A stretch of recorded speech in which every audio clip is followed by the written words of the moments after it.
Hello. May 22nd, 2020. I'm Pastor Rusty, and this is your daily inspo. Looking at the I am statements of Jesus, the next one we come to is Jesus says, I am the light of the world, and he that comes unto me will have the light of life, and therefore no longer walk in darkness. So let's think about this statement. Well, what's the backdrop of this? Well, it was the Feast of Tabernacles, Booths, or Sukkot, and one of the things they did during this 8-day festival is they would take, every day they had like a water ritual they went through, and that spoke of the Holy Spirit. And Jesus earlier talked about, let those that thirst come unto me.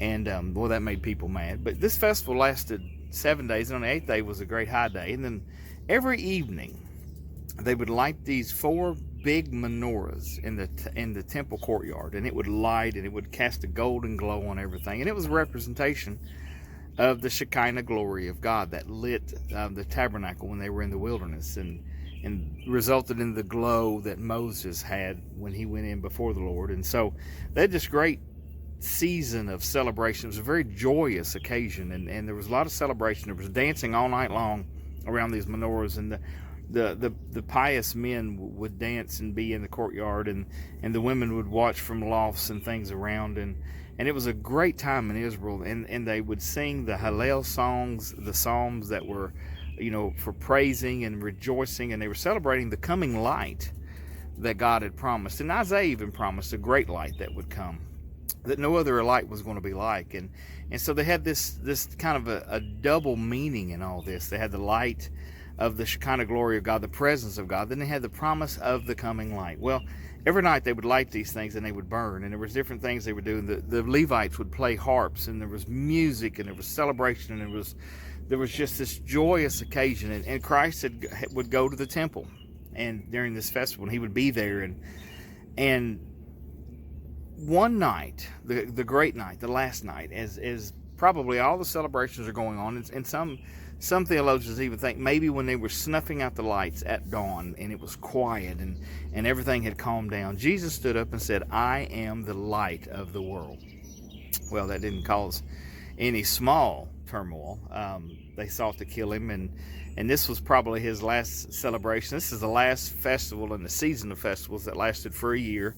One of the big ones that any male Israelite 12 years old or older was required to go to. And so you had people everywhere, and right in the middle of this, they light these menorahs, and it would instill awe in everybody, and it was a man-made light. And here's an interesting thing: they would take and burn rags from the leftover priest garments. And I think there's a picture in that. You could see where the light that was being provided was a dimmer light. It was a great light, but it was a dimmer light, but it was also the burning of the garments of the priests. And here Jesus is, the final order, in the order of Melchizedek, and a higher priesthood, we're told in Hebrews, a greater priesthood, and they were burning the robes of the present priesthood. And so here we are, Second Temple Judaism, and these things are going on, and Jesus stands up and says, I am the light of the world, and anybody who follows me will not walk in darkness, but will have the light of life. Yeah, what a great statement, because see, that's the truth.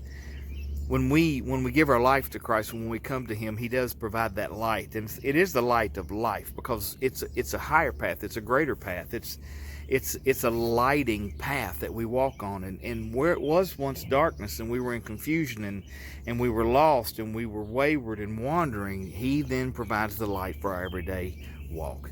And so the question we should ask today is, am I walking in that light? Am I, light provides something to see in darkness. It's nice to walk in that light. It's nice to know that God's got this, and he's taking care of us, and he's watching over us. And, and Jesus is my light. And so I would say today that I am seeing because he is my light. And I hope you can say the same. Listen, this is the day the Lord hath made. Rejoice and be glad in it. I'm Pastor Rusty. I'll talk to you tomorrow.